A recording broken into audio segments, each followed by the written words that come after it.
Assalamualaikum warahmatullahi wabarakatuh. Saya perwakilan dari kelompok 2 izin mempresentasikan tentang manajemen kepemimpinan. Di sini yang beranggotakan ada Akbar dan Abdul Nurfala dengan saya sendiri. Yang pertama ada pengertian konsep manajemen strategis. Pengertian konsep manajemen strategis ini ada dua.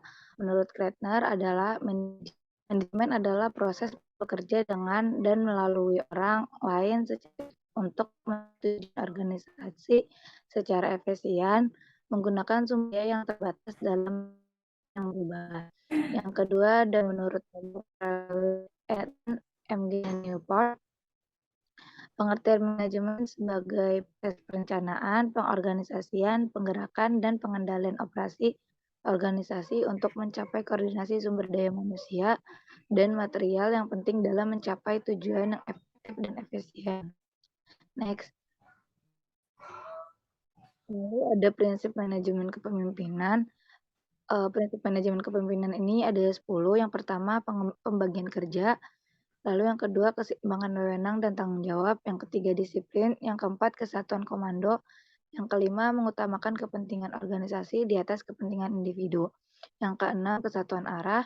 Yang ketujuh, tata tertib. Yang kedelapan, keadilan. Yang kesembilan, inisiatif. Yang kesepuluh, semangat kesatuan.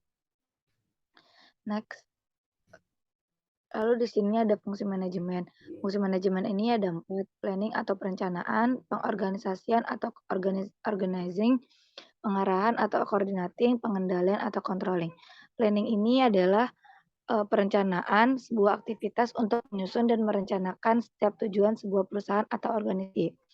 Lalu untuk pengorganisasi atau organizing ini adalah fungsi pengorganisasian yang mengatur setiap sumber daya yang diperlukan, baik itu sumber daya manusia ataupun sumber daya lainnya yang terkait untuk tujuan pencapaian target yang diinginkan. Lalu pengarahan atau coordinating.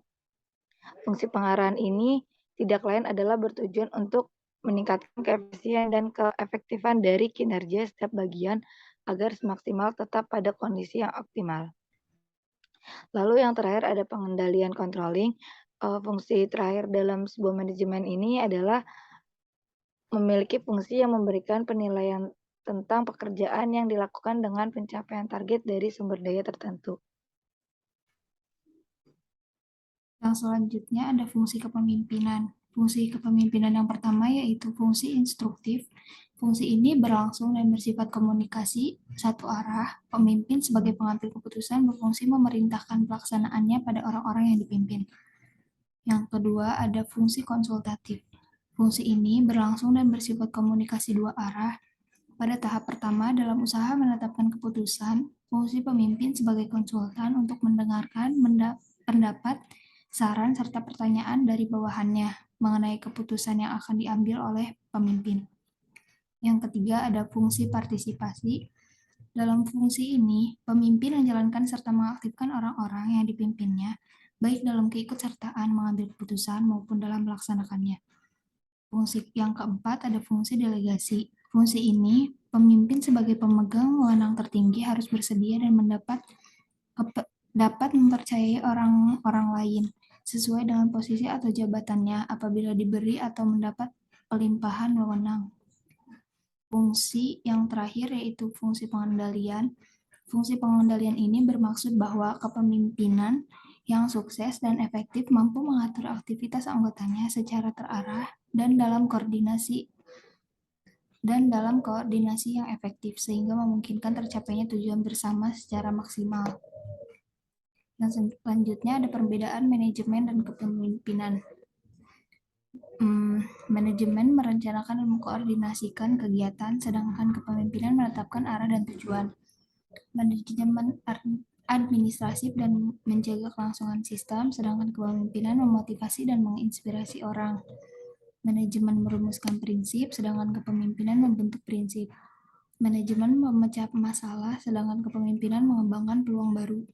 Manajemen memerintah dan mengarahkan orang, sedangkan kepemimpinan memberdayakan dan membina orang.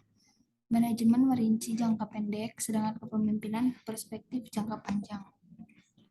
Skill yang harus dimiliki seorang pemimpin yaitu komunikasi, kejujuran, tanggung jawab, motivasi dan hubungan, inovasi, dan pengambilan keputusan. Sekian dari kami, kelompok 2. Wassalamualaikum warahmatullahi wabarakatuh. Ya kan?